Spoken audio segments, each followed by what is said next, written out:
Bharatiya Janata party प्रदेश कार्यालयामध्ये आयोजित या पत्रकार परिषदेमध्ये आपल्या सगळ्यांचं स्वागत। संजू बाबा राऊत आज जळगाव जिल्ह्याच्या दौऱ्यावर होते आणि त्यांनी सांगितलं की 3 वर्ष अजून निवडणुकीला आहेत, 3 वर्षानंतर लोकसभा निवडणूक आहे आणि या 3 वर्षाचे उमेदवार आत्तापासून ठरवले पाहिजे, संघटनेची बांधणी केली पाहिजे, खासदारकी कोण लढणार याबद्दलचा निर्णय घेतला पाहिजे।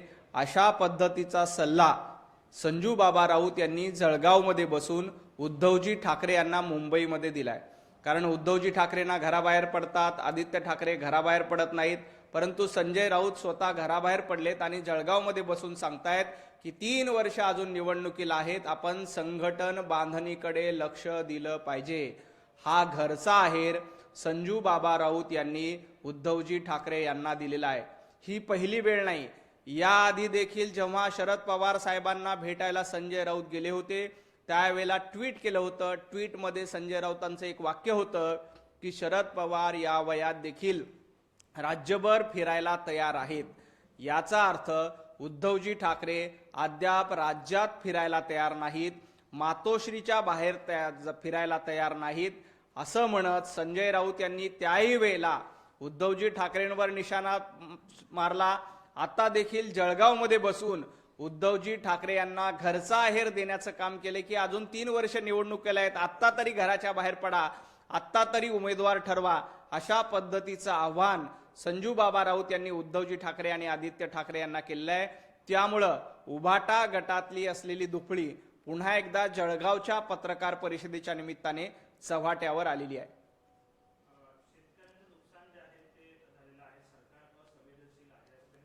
त्या पत्रकार परिषदेमध्ये सुरुवातीला संजय राऊतांच्या तोंडून खरं वाक्य आलं, ते म्हणाले सरकार संवेदनशील आहे। नंतर त्यांनी सावरासावर केली आणि मग म्हणाले की सरकार असंवेदनशील आहे। संजय राऊत असंवेदनशील सरकार हे महाविकास आघाडीचं होतं। जेव्हा उद्धवजी ठाकरे बांधावर गेले होते आणि शेतकऱ्यांना सांगितलं आम्ही 25,000 देऊ, 50,000 रुपये देऊ, दमडी देखील उद्धवजी ठाकरे तुम्ही दिली नव्हती। आता जळगावमध्ये, मराठवाड्यामध्ये, उत्तर महाराष्ट्रामध्ये आणि काही ठिकाणी अवकाळी पावसामुळे शेतकऱ्यांचं नुकसान झालंय, विशेषतः केळी बागांचं नुकसान झालंय। या सगळ्या प्रकरणामध्ये तातडीनं पंचनामे करण्याचे आदेश सरकारच्या वतीनं देण्यात आले आहे। एवढंच नाही तर तातडीनं नुकसान भरपाई देण्यासाठी देखील सरकार प्रयत्नशील आहे। हे सरकार शेतकऱ्यांच्या प्रति संवेदनशील आहे। त्यामुळे संजय बाबा कुठलीही निवडणूक नसताना या सरकारनं कर्जमाफीची घोषणा केली। 2 लाखापर्यंत कर्ज माफ करण्याचं काम कुठलीही निवडणूक नसताना या सरकारनं केली। कारण हे सरकार देवाभाऊचं सरकार आहे, हे सरकार शेतकऱ्यांचं सरकार आहे आणि हे सरकार हे संवेदनशील सरकार आहे। कुठलीही निवडणूक नाहीये, 3 वर्ष कुठलीही मतदान होणार नाहीये, तरी देखील शेतकऱ्यांची कर्जमाफी करण्याची हिम्मत ही देवेंद्रजी फडणवीस यांनी दाखवली। महाविकास आघाडीनं फक्त आश्वासन दिले, बांधावर जाऊन बस म्हटले, परंतु घरामध्ये बसून कारभार केला। हे सरकार संवेदनशील आहे तर महाविकास आघाडीचं सरकार असंवेदनशील होतं। संकट मोचक हे रस्त्यावर उतरतात, बांधावर जातात, शेतकऱ्यांशी संवाद जातात। संजय राऊत तुमचे नेते कुठे आहेत ते सांगा। तुम्ही घरकोंबडा म्हणून काम केले। तुमचे उद्धवजी ठाकरे जळगावमध्ये येऊन नुकसानाची पाहणी करणार आहेत का? आदित्य ठाकरे मराठवाड्याच्या बांध्यावर जाऊन शेतकऱ्यांचं सांत्वन करणार आहेत का? मागच्या वेळेला संजय राऊत असंच कुठलं तरी नुकसानीचा दौरा करण्यासाठी गेले होते आणि मर्सिडीजमध्ये बसून काजू बदाम खात बसले होते। अशा पद्धतीची संवेदनशीलता तुम्ही संकटाचं आणि संकट मोचनचं बोलण्याचा अधिकार तुम्हाला नाही। कारण गिरीश भाऊ हे संकट मोचक देखील आहेत आणि तुमच्यासारख्या नाकर्तेपणाला कर्दनकाळ म्हणून देखील ते काम करतात।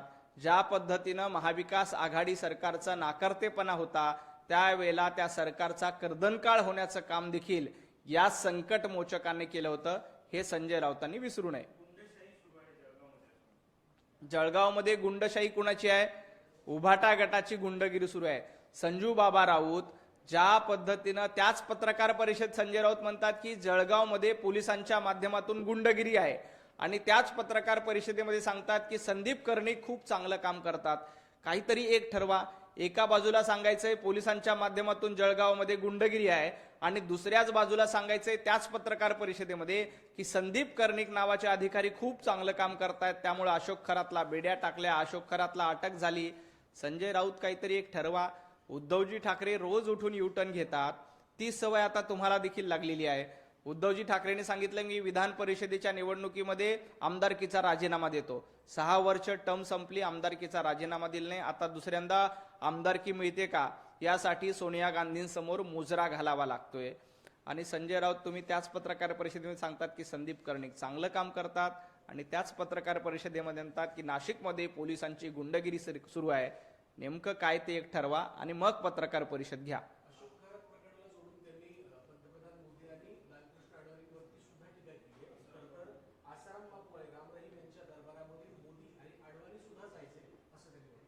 कुणाच्या दरबारात कोण जायचं हे सांगण्याच्या भानगडीत राऊतांनी पडू नये. ज्या पद्धतीनं भोंदू बाबा खरात याचे कारनामे समोर आले त्याला तातडीनं अटक करण्याची हिंमत कोणी केली असेल तर भारतीय जनता पार्टीच्या सरकारने, देवाभाऊच्या सरकारने केली. आसाराम बापूंचे काही काळे कारनामे समोर आले, बाबा राम रहीमचे काही काळे कारनामे समोर आले, त्यांच्यावर देखील कारवाई कुणाच्या सरकारमध्ये झाली? ते भारतीय जनता पार्टीच्या सरकारमध्ये झाली. त्यामुळे कुठलंही चुकीचं कृत्य असेल तर त्याला आम्ही पाठीशी घालत नाही. उद्धवजी ठाकरे यांचा स्वभाव होता की वाझेसारख्या गुंडाला खंडणी वसूल करणाऱ्याला देखील तो काय लादेन आहे का असं म्हणून समर्थन उद्धवजी ठाकरे मुख्यमंत्री असताना करत होते. हे भारतीय जनता पार्टीचं, पंतप्रधान नरेंद्र मोदीजींचं आणि महाराष्ट्रात देवेंद्रजींचं सरकार आहे. इथं कुणी असो त्याला पाठीशी घातलं जात नाही. आपण बघा आसाराम बापू प्रकरणात देखील कोर्टाने शिक्षा सुनावली, त्याप्रमाणे कारवाई सुरू आहे. बाबा राम रहीम यांच्या प्रकरणामध्ये देखील जेलमध्ये जाऊन कारवाई सुरू आहे, त्यांना अटक करण्यात आली. आणि भोंदू बाबा अशोक खरात यांच्यावर कारवाई होऊ नये यासाठी संजू बाबा राऊत देखील प्रयत्न करत होते, परंतु तसं झालं नाही. भोंदू बाबा अशोक खरातवर कारवाई करण्याचं काम हे देवाभाऊंनी केलेलं आहे.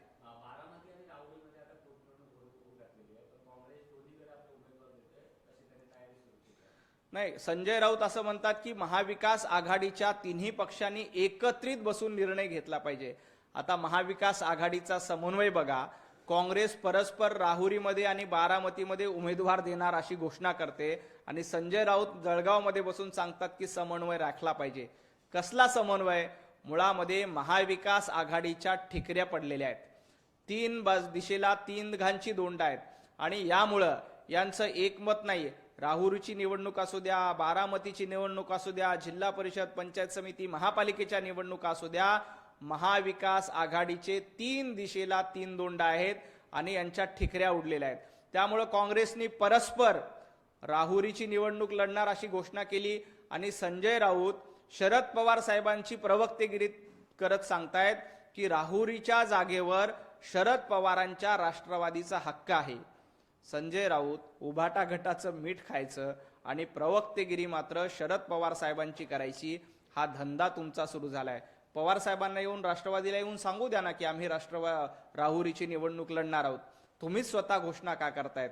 आणि काँग्रेसनं तर आधीच राहुरी आणि बारामती या दोन्ही जागा लढणार अशा पद्धतीच्या घोषणा केल्यात, मुलाखती देखील घेतलेल्या आहेत. त्यामुळं काँग्रेसनं उद्धवजी ठाकरे आणि शरद पवार साहेब यांच्या पक्षाला अक्षरशः फाट्यावर मारलेला आहे.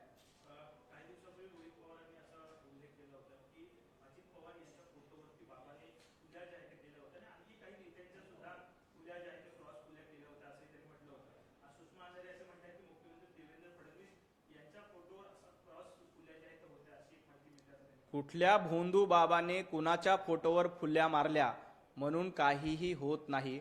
कावळ्याच्या श्रापानं गाय मरत नाही. या प्रकरणामध्ये सविस्तरपणे चौकशी सुरू आहे. परंतु मला सुषमा अंधारे आणि रोहित पवार या दोघांनाही सांगायचंय की जनतेनं तुमच्या पक्षावर फुल्या मारल्या. जनतेनं तुमच्या पक्षावर फुल्या मारल्यामुळं विधानसभेच्या निवडणुका, जिल्हा परिषदेच्या निवडणुका, महापालिकेच्या निवडणुकीत तुम्हाला घरी बसवलंय.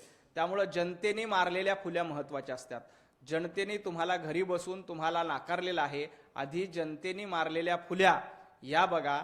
आणि जनतेनं देवेंद्रजींना एकदा नाही, दोनदा नाही तर 3 वेळेला निवडून दिले. महायुतीचं सरकार अतिशय भरभक्कम आहे आणि खरात प्रकरणामध्ये जे कोणी दोषी असतील त्यांच्यावर निश्चितपणे कारवाई केली जाईल।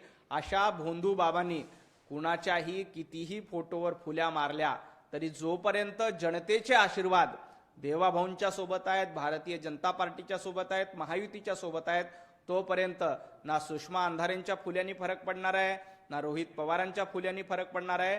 हे सरकार जनतेच्या आशीर्वादाने आलेलं आहे आणि असंच पुढचे 25 वर्ष महायुतीचं सरकार भक्कम राहील।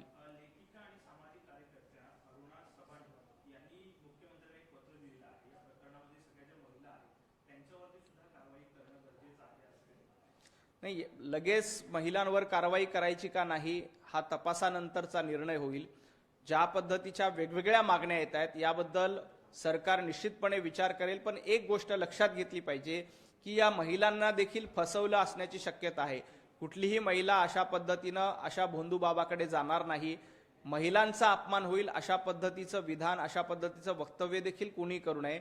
या प्रकरणामध्ये सरकार तपास करते। जो कोणी दोषी असेल, मग तो भोंदू बाबा खरात असेल किंवा एखादी महिला असेल, कुणालाही सोडलं जाणार नाही, एवढं सगळ्यांनी लक्षात ठेवावं।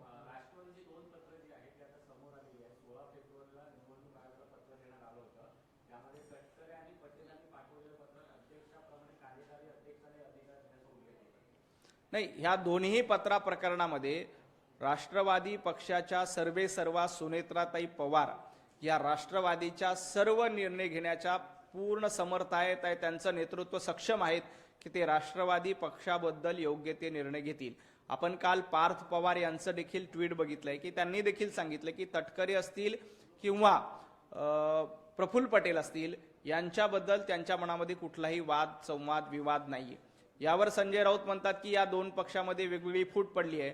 संजय राऊत, तुमच्या पक्षामध्ये काय फूट पडली बघा। एका बाजूला उद्धव ठाकरेंचा गट आहे, दुसऱ्या बाजूला संजय राऊतांचा गट आहे, असे दोन गट उभाटामध्ये पडलेत। आधी आपल्या पक्षामध्ये पडलेल्या दोन गटाबद्दल बोला आणि मग तटकरे असतील, प्रफुल्ल पटेल असतील किंवा राष्ट्रवादी काँग्रेस असेल याच्याबद्दल बोला। आधी आपल्या खाली काय जळतंय याचा विचार संजू बाबा राऊत यांनी केला पाहिजे।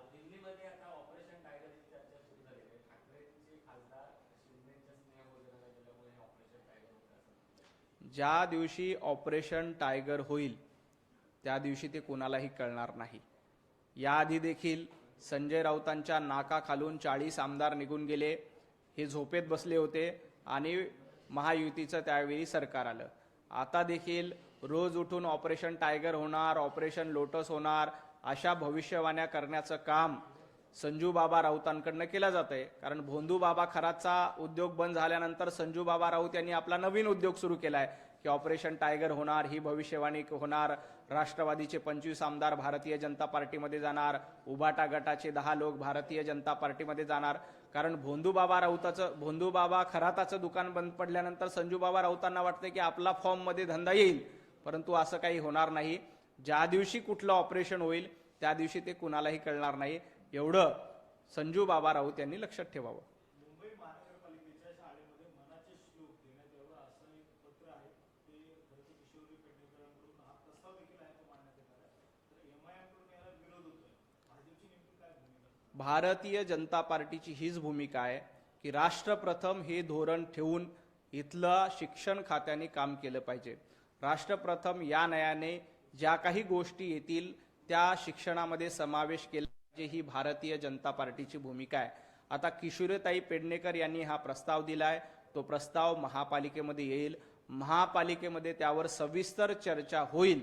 परंतु या प्रकरणामध्ये राष्ट्रप्रथम आणि राष्ट्र विचाराला स्थान देण्याचं काम शिक्षणामध्ये निश्चितपणे केलं जाईल। एमआयएमनी कितीही विरोध करू द्या त्याचा काहीही फरक पडणार नाही। एमआयएमनी आपल्या पक्षाचा विचार करावा।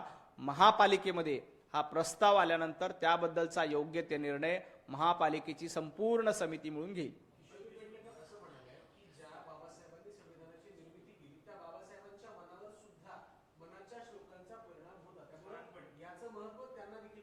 नाही, मनाचे श्लोक हे सर्वसामान्य लोकांना किंवा मनाच्या श्लोकातून राष्ट्रभक्ती जागे होते आणि मनाच्या श्लोकातून संस्कारक्षम आयुष्य होतं, हे आपल्या सगळ्यांना माहिती आहे। मनाचे श्लोक आपण देखील शाळेमध्ये असताना वेगळ्या ठिकाणी आपण बघितलेले आहेत, ऐकलेले आहेत, मनन चिंतन वाचन त्या सगळ्यांचं केलेलं आहे। याबद्दल तो अभ्यासक्रमात समावेश करायचा का नाही करायचा याचा निर्णय महापालिकेच्या सर्वसाधारण सभेमध्ये होईल। परंतु ज्या ज्या साहित्यामध्ये, मग ते रामदास स्वामींचं साहित्य असो किंवा तुकाराम महाराजांचं साहित्य असो, ज्ञानेश्वर माऊलींचं साहित्य असो, ज्या ज्या साहित्यातून संस्कार मिळतात, ज्या ज्या साहित्यातून राष्ट्रभक्तीचा विचार येतो, असं सगळं साहित्य ते शिक्षणामध्ये समावेश केलं पाहिजे।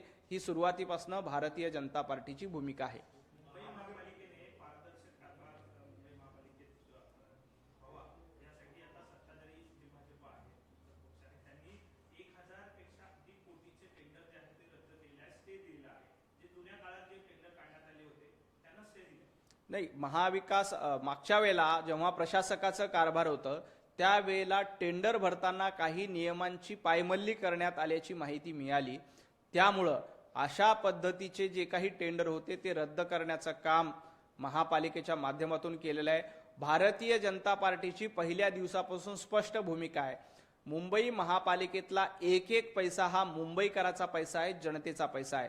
त्याच्यामध्ये कुठेही भ्रष्टाचार होणार नाही। तो संपूर्ण कारभार पारदर्शक असला पाहिजे, ती संपूर्ण प्रक्रिया पारदर्शक असली पाहिजे। त्यामुळेच अशा पद्धतीची जी काही टेंडर आहेत ते रद्द करण्याचं काम करण्यात आलंय। ही टेंडर पुन्हा नव्यानं काढली जातील। पारदर्शक पद्धतीनं मुंबईचा कारभार करणं हे भारतीय जनता पार्टीचं देवाभाऊंचं स्वप्न आहे। त्यामुळे आम्ही अतिशय पारदर्शक पद्धतीनं येणाऱ्या काळामध्ये कारभार करू, त्याच दिशेनं टाकलेलं हे एक पाऊल आहे। तुम्ही आता म्हणालात की प्रशासकीय राजवटीमध्ये काही टेंडरमध्ये अनियमितता झाली, त्या काळात ज्यांनी निर्णय घेतले तत्कालीन आयुक्त असतील किंवा खालची यंत्रणा असेल त्यांच्यावर कधीपर्यंत कारवाई? नाही, तपास करून त्याच्यामध्ये जर का कोणी दोषी असेल तर निश्चितपणे त्याच्यावर कारवाई केली जातील, कोणालाही सोडलं जाणार नाही। मुंबई महानगरपालिकेने महिलांसाठी हे वॉर्डमध्ये एक प्रकार जो आहे तो उघडकीस आलेला आहे। महिलांसाठी विशेष कारमध्ये शौचालय त्याचे तयार करण्यात आले होते आणि त्यामध्ये कॅन्टीन सुरू केलेले आहे।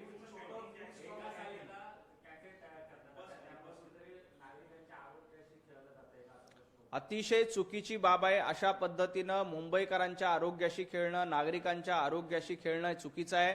या प्रकरणामध्ये महापालिका निश्चितपणे कारवाई करेल की अशा पद्धतीने एका बाजूला टॉयलेट, दुसऱ्या बाजूला कॅन्टीन असे जर का प्रकार कोणी करत असतील तर ते मुंबईमध्ये खपवून गेले जाणार नाही। मुंबईकरांच्या आरोग्याशी कुणीही खेळत असेल तर त्याला निश्चितपणे शिक्षा करण्याचं काम प्रशासकीय पातळीवर केलं जाईल आणि महापालिकेत देखील हा प्रश्न उठवून त्या दोषींवर योग्य कारवाई करण्याच्या सूचना दिल्या जातील।